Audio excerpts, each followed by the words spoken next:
We have a trade update around Vooch and the possibility of him being moved to the Golden State Warriors. We're also going to be looking back at Derrick Rose Night and looking at some of the key takeaways from that night. This is your host, Rico Greenhowe, and you have found yourself on another episode of Bulls Digest. And so we are going to jump into the most recent update around Vooch. We're also going to be looking at just Derrick Rose Night, just reflecting on some of the things that came out of that night. So let's start with Derrick Rose Night. So I think that this was huge for the Chicago Bulls. I think that this was huge for the city of Chicago. And it was just very inspiring to just hear a lot of the things that Derrick Rose had to say.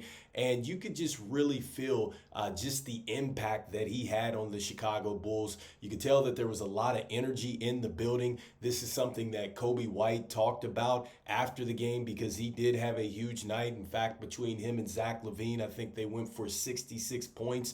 The Bulls had a huge third quarter and third and fourth quarter really to pull away from the Knicks. And, essentially this was a must win for the Chicago Bulls. I mean, you just could not go out there and lay an egg on Derrick Rose Night. But one of the things that did come out of this going into this night was that we got word that Derrick Rose is going to have his jersey retired next season. And so that is great to see that Derrick Rose is going to have his number up in the rafters. And I definitely think that that is well deserved. Just as a Chicago Bulls fan, loved Derrick Rose, loved his era, just loved everything that he brought to this team with Coach Tibbs and just all the players that played with him. And there's always, I think, the what if around most Chicago Bulls fans. I think that if you talk to a lot of Chicago Bulls fans that looked at Derrick Rose's time in Chicago, it is always the what if. And so one of the things that I thought was very interesting out of this night was just when he was made available to the media, I think afterwards, and he is asked about the what if question. And I think that, I've heard different opinions from, different fans and things like that, but hearing it from Derrick Rose and really getting a chance to see his perspective on it, like it was very powerful. And I think it just shows you I think he's going to be successful as he makes his transition into being a businessman, which is something that I think he ended his speech with at halftime. And I'm going to throw it up there. But again, I just think that it was very powerful stuff. If you go back and you can go check this out, it's actually on Bleacher Nation. This was an article that was written today. But if you want to go back and actually look at I think it's like 10 minutes where he's made available to the press afterwards and just reflecting on his time with the Bulls when asked about the what if situation. And so again, just seeing that he just really came to be at peace with it and just kind of moving on from it and just kind of rolling with the punches is what he ended this quote with. And so again, make sure you go out there and check that out. It was very worthwhile. He also talks about just what he would give, a message he would give to himself when he was younger about being patient and things like that. So just great to see, man. Just super, super thankful for the time that Derrick Rose spent with the Chicago Bulls and really just his time playing. I think anytime, everywhere he was at, it was really inspiring to see what he was able to do. And so with that being said, I wanted to go ahead and push forward and look into the latest update around Vooch. And so this is actually originally posted in The Athletic. It is, Sam Amick, Anthony Slater, Marcus Thompson II. These are the authors on that article. And basically what is going on in this article is they're talking about how the Golden State Warriors are moving on, in kind of pursuing Jimmy Butler, and how Vooch and then also too, you have Cam Johnson are probably the two main targets for the Golden State Warriors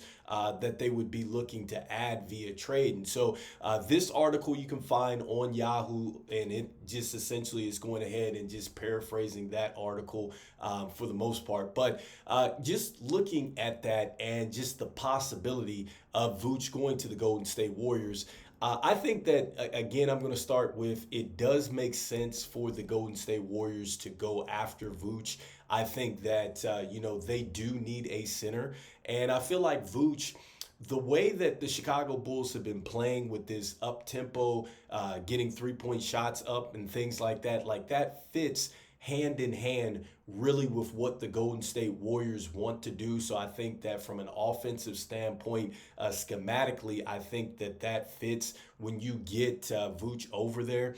And just with the way his season has gone this year, look, he's been resurgent, 20.3 points per game, 10.1 rebounds a game. He's a walking double-double, shooting 55.9%, 44% from three. And so I just think that that would be perfect to pair with Steph Curry, with what they have with Buddy Hield. You put Draymond Green out there and some of the defensive wings that they have, and I think that that really kind of covers up some of the liabilities that Vooch would have on the defensive end. And so I think that it makes a ton of sense.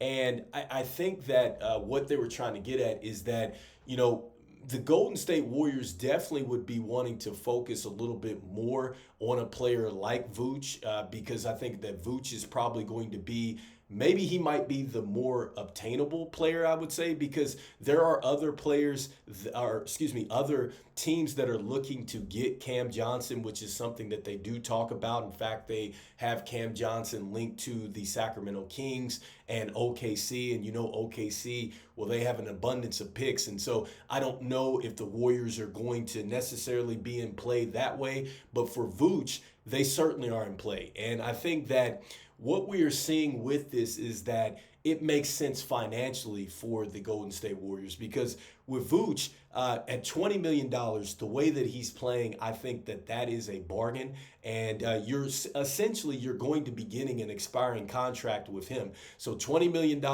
he's owed $21.4 million next season. So I think that that definitely fits, just from a contract standpoint, maybe what the Golden State Warriors are looking for. And also, too, I talked about this before.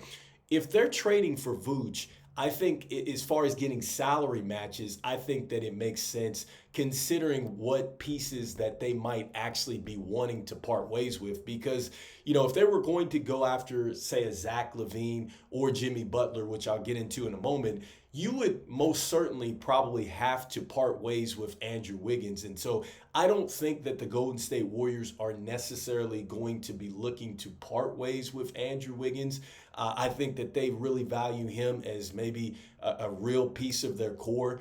But, I think you get a chance to see just from a salary standpoint here. I mean, they have the expiring contract in Gary Payton II. I did talk about the fact that they might be willing to flip Dennis Schroeder, even though I think that they would probably go ahead and keep him in this deal, but they still have other salaries that they can throw out there.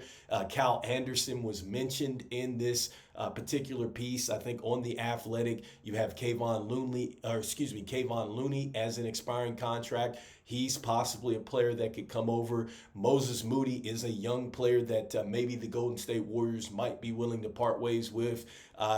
I don't know necessarily about Jonathan Kuminga. I've mentioned Jonathan Kuminga a lot because it is an expiring deal, and it's kind of up and down with Jonathan Kuminga. I think that some reports suggest that the Golden State Warriors might want to stay with Jonathan Kuminga, and then it's like you might see reports where they might be wanting to part ways with him. So who knows? I don't know. Don't cover the Golden State Warriors, but it's a possibility. It's an expiring contract. And then also, too, you have Brandon Pozinski as well. Like, he's a possible player that could be moved in this. And so, the Golden State Warriors have expiring contracts, and they also have draft capital. They have their 2025 first-round pick, the 2026 first-round pick, 2027 first-round pick, 2028, and 2029 first-round pick. So the Golden State Warriors have, draft capital that certainly would satisfy maybe what the Chicago Bulls are looking for. We had saw that maybe for a Vooch deal, they were looking for a first rounder. And then, we had saw that perhaps the starting point maybe was 2 second rounders. Either way, the Golden State Warriors have the draft capital to do so. And I think that Vooch definitely fits what they want to do as far as the scheme and timeline. And then I think financially it works out as well. And I just think the bottom line is that maybe there's too many teams out there that are probably pursuing Cam Johnson that maybe have a little bit more to give than what the Golden State Warriors want to give. But I like this deal. If he does go over, I would just say that I would want a younger player back. I've talked about this before. I would take a Jonathan Kuminga if he was open, or if they're open to give him up. I definitely would take Moses Moody. I would not have a problem with that, with the way that he defends, the way that he can knock down shots. And so I know, it's another guard slash forward, but, it's a younger player. I think that he fits into your rebuild, your timeline. So certainly I think that that works. But the most important thing is that you get draft capital out of this. And I think that the Chicago Bulls have a team that is, I think, willing to give up the draft capital, at least hopefully here. And so just lastly, before I jump out of here, talking about Jimmy Butler in that situation, I don't think that it makes sense for the Golden State Warriors to go for him. I definitely wouldn't want to see him come to Chicago either. I don't think that that makes sense, because when you look at Jimmy Butler and his situation, this is something that I think has been going on for quite some time. I think that now that we see this suspension, I think that this is now where it's come to a head. And I think that his representation, probably they made it clear that they wanted an extension probably over the summer. And it was kind of a strange situation when you heard Pat Riley and, talking about being available for games and stuff like that. And I bet you that was probably, just kind of the writing on the wall that, Jimmy Butler, they were at some point probably going to run into this situation. And so with Jimmy Butler at 35 aging, I'm not sure that, really any team that's going to trade for him, what they're going to look like in that situation, because he wants a max contract extension. I don't know if I'm a GM, I'm not doing it, because, I couldn't see myself paying him 60 at 180 million for 3 years. I can't see that. I love Jimmy Butler. I love his game. I love everything, but just the fact that he has just not been healthy, the fact that he's going to demand that type of money, and just not necessarily being in a situation where maybe you get the pieces around him that it's going to push you to a championship situation, it'd be tough for me to go ahead and trade for Jimmy Butler. But I mean, we'll see what happens. But I do think that, it makes sense for the Golden State Warriors to shift focus and look at Vooch. And then also, too, I think just from the Chicago Bulls standpoint, I couldn't see that, paying him that amount of money. And then also, too, from an organization fit, like, I couldn't imagine, how that situation would work in the locker room. We talk about Billy Donovan, and we talk about some of the things that he does as far as coaching decisions. I could only imagine what that locker room would turn into if Jimmy Butler did not agree with some of the stuff that Billy Donovan was doing. And you don't want that to necessarily rub off on your younger players like Montes Buzelis, Julian Phillips, and, some of these younger players that we might be depending on in the future.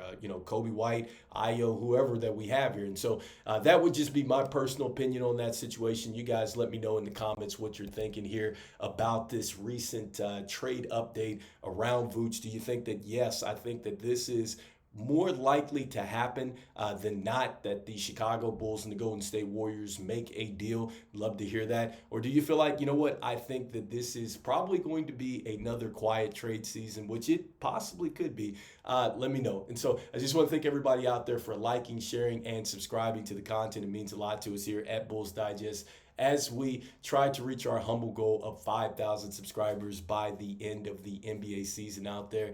And I just want to let you know, about 68.3% of you that watch are not subscribed to the channel. So make sure that you go ahead and mash on that subscribe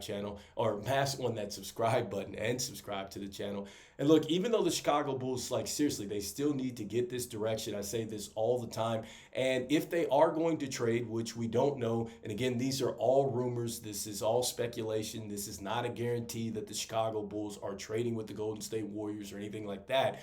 But regardless of what the move is, the Chicago Bulls need to operate with a purpose. They need to understand what they are trying to accomplish. And I've said this before, they have 1 foot in with the old team. They have 1 foot in with going with the youth movement. And it's kind of like, where are we at? Because if you looked at last night's game, you noticed that Montes Buzelis, he didn't play that much, right? And that's one of your younger players that you would be more than likely depending on here. And so that just shows you the team is still prioritizing winning and, player development, winning. You're going to have to make trades accordingly to that. So anyway, let me know in the comments here. And as I always say out there, go Bulls. And, salute to Derrick Rose, the GOAT, one more time. Go Bulls. Peace.